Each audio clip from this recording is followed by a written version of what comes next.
am so jet lagged. Please, nothing too intensive. Maybe some light cardio. No, I'm down for that. Just anything that makes us feel good, yeah? Because I'm aching anyways. Okay, you promise? Yeah. Okay.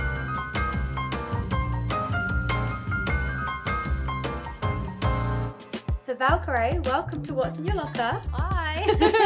So inside the locker, there's 4 different items that should all mean something to you, but you have no idea what they are. Yeah, right? I have no idea. I haven't seen what's in this freaking locker. I'm very excited and very curious to see what's in there. Okay, do you want to see the first thing? Yes, Do you want to open it or should I? I feel like you open it. Should I open it? Okay. What the heck? So is that a GameStop badge? It is. Yeah, so this means a lot to you, right? It does. That's crazy. You know, I actually still have my GameStop badge. Really? Yeah, from when I used to work there. That's so crazy that you guys replicated one. That's awesome. So when did you work there? It was before I became a streamer. It was probably about 10 years ago now. Very long time ago. Yeah, I worked there. I also worked at a bank at the same time. I was finishing up community college as well. And then I started streaming, and I realized it worked so well with streaming because I was like playing new releases and. But did that get you into gaming, or was you already into it beforehand? Oh no, I've been a gamer my whole life. My mom actually is the one that got me into gaming. Wow. So, yeah, so she like bought me an NES. I was probably about like 5 when I started playing.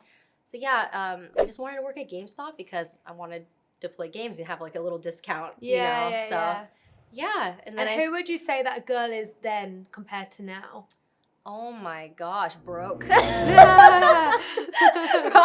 A lot more broke, a lot more stressed for sure, but but they're still the same person. You still definitely enjoy the same things. person for sure. I mean, gaming has always been a hobby, so it's just kind of incredible that I got to do it for a living. Yeah. For so long now. 10 years ago. That's crazy. But yeah. To be fair, I feel like when I go to the gym, it's the only time I do get to wind down. Like I really try and have a habit of not going on my phone in between sets. Really? Yeah. That feels impossible for me. No, it kind of is. Like I can't say I actually do it, but like I try because otherwise like our job, we're always on our phone. Yeah. But I feel like when I go to the gym, it's the one time I actually get to switch off, you know? Which is crazy for me to think about because I feel like that's when you would be most on because it's like your content, right? Yeah, that's true. I mean, yeah, that's very true. I guess so. I mean, I try and have a balance when I'm in the gym, and actually when I'm in the zone, I'm just in the zone. You know? So, but how long have you been into training? Oh my gosh, very inconsistently for like probably 4 years. It's been really difficult to balance with my work because like I stream video games for a living, so it's complete opposite of a healthy lifestyle. So yeah, it's just kind of like figuring out the best way to like mesh the two together. It's been really hard. I feel like everyone goes through stages though. Like I do all the time. Like I have months where I'm so into it, and then months where I'm like, I'm just gonna chill for a while. Really? Yeah, well like, oh my God, like a dream. months on end, but like, you know, I just go through stages where I'm like every day into it, and then I have moments where I'm like, I'm gonna chill a bit. How did you get into like gym content? Were you always posting that? Did you lifestyle it first or like? Yeah, well, I always did lifestyle. I guess it was hard to kind of do the transition, but also I always went to the gym. I'm not gonna lie, when I was younger, I had no clue like about like what to actually do in the gym. I love the idea of it, but honestly, my mum laughs. Like I used to go with my friends. This is when I was like really young, like 14, right? Yeah. And we literally just used to stand by the water machine and just like, look at guys that we fancied in the gym. Now I've got some knowledge. So then I started to like learn about it, and then I became honestly obsessed. And over time, I guess it's just my lifestyle now. So it wasn't too hard to like transition over. Was it one of those things where you just like posted like gym content and you noticed people were like loving it or something? Yeah, and you're like, maybe I should keep posting kind of thing. And I think it was just like seeing like a normal girl that like was gradually like, you know, learning and educating herself about the gym. And so I think people just related to it. So, but how about you? Because I guess it's different for your followers as well, right? It is very different. It's been so weird because it's a completely different world, you know? Because like when people think of gamers, they think of like 15-year-old boys that are like in their parents' basement playing World of Warcraft. But yeah, I think it's, I've noticed like while doing like gym content, I'm like building more of a female audience, which I love.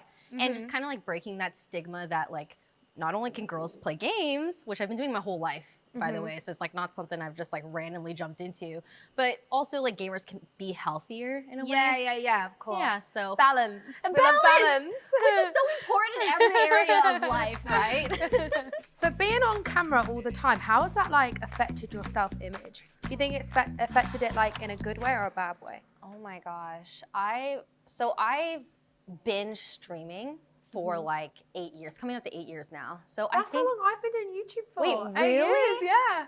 oh my God, we're veterans. I know. I think it was really difficult at first, like kind of reading negative comments and stuff and dealing with like sexist people. And but I think I just became incredibly desensitized and realized like, you know, being on camera, like it helps people, it inspires people. So I just kind of like accepted my fate. Yeah. What and about just got you? used to it. Yeah, I guess the same. Like, I think you just get used to people commenting on your life. Critiquing you. Yeah, exactly right. And I think there's definitely been times where it's affected me, but also at the same time, like, I share, because I vlog my life a lot, you know, I film myself without makeup a lot and stuff. And actually, the response I get from that is actually so nice. So in some ways, it's actually made me more confident, if that makes sense. So, but there's definitely times where it's like affected me badly and I've been like, ouch. So you do vlogging content, right? And then I also think you have a podcast, right? Yeah, and I have a podcast. Yeah, tell me about it. It's like a dating podcast. So it's actually called Sex Lies and DM Slides. So there's like, there's a limit where like it can be oversharing. But it's really fun because I film it with my best friend. So that's yeah, so it's cute. really fun. So. Right, should we do the next one? Yeah, this is item Do you number want to 2. open it again? Yeah. I feel like you need to read this one. Oh. Know what it is? Oh my gosh. Yes, I know what this is. This is literally my billboard. That's insane, yeah, by the that way. was in New York on the largest billboard in America. Why don't you just show the Would you say that's one of your biggest pinch me moments? It definitely was one of them for sure. Yeah, I know like, you probably have many, but like that is what people dream of, right? Yeah, so, like being on a billboard in Times Square and like being there in person with like a lot of my friends and just seeing like all my supporters be so happy for me and like my mom is like so happy. It's just crazy. Yeah. And like Yes. other people taking pictures with it. I bet Yeah. that's also Yeah, weird. like tagging me in the photos Yeah, when they're yeah, posting yeah. it. And so had you been with Gymshark long when you had done this, or was this one of the first things This you was did with them? actually the announcement. Oh my gosh, it was so fun. And it's so hard to keep stuff like this a secret. I'm so bad at like not sharing. Yeah, so so when am something I. like this comes out, it's like very rewarding and satisfying. And Did you have to keep it a secret for long? Too long for me. Okay. Anything more than like a week is too long for me to wait. Like my agent knows, like I leak everything. Thanks for dealing with me. Okay, Saffron, tell me about. That's so professional. Okay. Tell me about every single one of your accomplishments since starting your career. I want to know it all. I've heard you were on TV, right? Yeah, I've done quite a few TV shows now. A few. Which is fun. Yeah, I've actually done probably done maybe 5 TV shows. Yeah, there's not really many left for me to do in the UK now, so I've got to stop there. Wait, But, really? yeah, I've done quite a few. I just actually filmed a really cool one. And it's really kind of long to explain, but essentially you run from our version of the FBI sort of thing. You're on the run for days. And that was really fun. Wait, yeah, how I did guess- you get into that? Like, did people reach out to you? Like, did they find you through your vlogs and stuff, or? Yeah, it was actually quite cool because at the time, I think the US is a bit further ahead than we were in the UK at the time. So the first TV show I did was called Strictly Come Dancing, and that's your version of Dancing with the Stars. Wow. And at the time, they had one vlogger before me. And that kind of was so weird for us because no YouTubers had gone on a TV show in the UK. Yeah. So it was quite cool. I was the first girl to go on a TV show in the UK. But yeah, I guess it was just from doing YouTube and then it's a whole new world, right? It's the new generation. Yeah, so, it's more mainstream, mainstream media. That's insane. But you've gone on to doing mainstream media stuff, right? Yeah, I feel like it's really cool hearing you talk about this because I've also done things that I feel like it was like a first for like the gaming world. I was in Forbes 30 under 30. Wow, and it's that's just so weird that cool. it's all through like gaming. Vogue Philippines, my issue just came that's out. Like one of my, honestly, that is Wait, amazing. You really? should be so proud. Yeah, I feel like it's coming up for you since you're doing all this television let's stuff. manifest it. Wow, that's incredible. I cannot believe that. So when it comes to like oversharing, you mentioned that you do that on your podcast a lot, but like what kind of stuff do you overshare? Like obviously you're talking about dating because it's in the title of your podcast. Like do you just straight go into it or like what? Like, yeah, so a lot of our podcasts, like we have guests on, so we speak about their dating life probably more than our own. But obviously like we can't not sit there and not talk about our dating life. Yeah. So yeah, like we're pretty open, but I actually find it really hard, like the balance, because I've like been through a stage where I thought to myself, so I used to vlog every day for 2.5 years straight. No way. Well, I missed 2 days out of 2.5 years. Yeah. What does that do to your mental? Well, this is the thing, like at the time it didn't even feel like, now I look back and I'm like, you were crazy. Like, how did you do that? Yeah. And I stopped doing it because I felt like I got to a point where I overshared. So I was like, the one thing I'm not gonna overshare is like my dating life. But now I have this podcast. So I'm like, how do I actually get the balance of the two? Yeah. So I actually really struggle, like, with what to keep private. Like I feel like I'm still learning that. I'm still trying to figure that out, like what is too much to overshare and what I should keep to myself, you know? Honestly, I completely understand that because I definitely overshare too much as well. I've, back in the day, I had a public relationship and I recognized like when we broke up, like, oh my gosh, these people are crazy. Like they just like make up the craziest rumors and stuff. I was like, I don't think I want to go through that again. Yeah. You know, it's like, I don't think I want people to, you know, make assumptions and stuff. It's just and also healthy. it's not just your life, it's like their life. Someone else's. Someone else's, right? Yeah, exactly. So that's the biggest problem, right? Yeah. Okay, this is item number 3. Yeah. Do we have? So this is the cutest little flag I've ever seen. So cute. So this is your roots, right? This is where. Yeah, so I'm actually half Filipino. Or Filipina, but yeah, my mom is from the Philippines. Do you feel pressure to represent like the Filipino community or? I don't feel pressure. I do feel pressured to sing though, because Filipinos love singing. And Can you sing? I know. I mean, I can sing like I can do it, but can I sing well? No, not really. But yeah, Filipinos love karaoke and stuff, and like people just assume, oh, you must be good at singing. I'm like, not so much so. So like YouTube is like a super male dominated place, and I imagine even more so like with streaming. So how do you like manage that? Like how do you feel about that? You know? Gosh. Yeah, it's been weird because I've been gaming my whole life. And so, you know, when I start growing up and I start hearing like, oh, like gaming's not for girls. And I'm like, how is that possible? I've been doing it forever. Yeah. You know, I just feel like my generation like started with gaming. And so I recognize that there are a lot more people, like females, gaming than people recognize. And they start like coming out of the shadows when they see like girls streaming and like girls becoming co-owners of like organizations and stuff. And so I felt like it was really hard at first because I felt like, you know, it's a lot easier for people to be rude and sexist online when they're anonymous and stuff. But when I started seeing that, like I'm inspiring girls and inspiring people that, you know, they can do this kind of stuff for like a career. You know, it just, I don't know.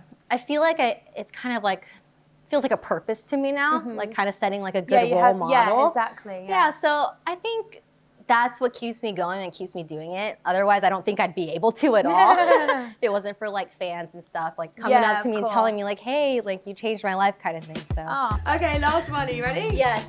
Okay, this is the last item and it is, oh my gosh, there's no way.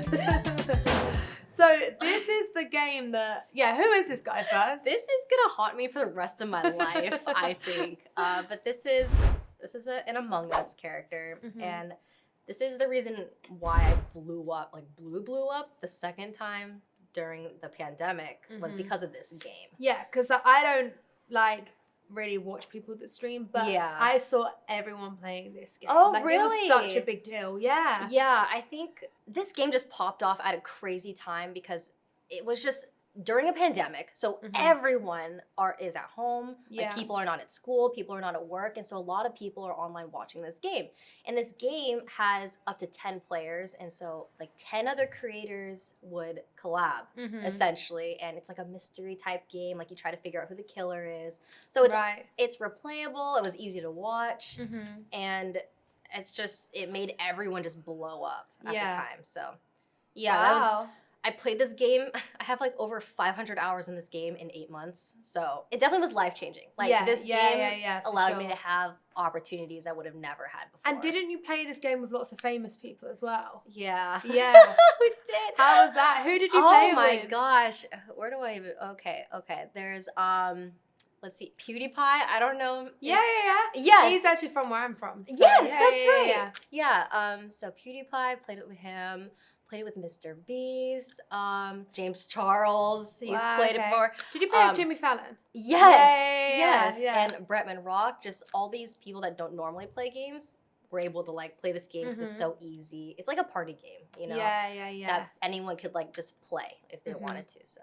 And if you could play with anyone that's famous, who would you choose? If there's anyone in the world that you could play it with, who would you Before you even finished that question, in my head I was like, Zendaya. Oh, really? Yeah, okay. Definitely. That's a good person. Oh my gosh. I feel like that I feel like she'd be down, honestly. I know. I feel like we were so close to playing with like Ariana Grande or something, you know, because like at the time, like everyone, this game's like popping off.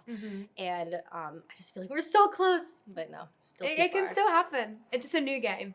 Need another pandemic. I'm just kidding.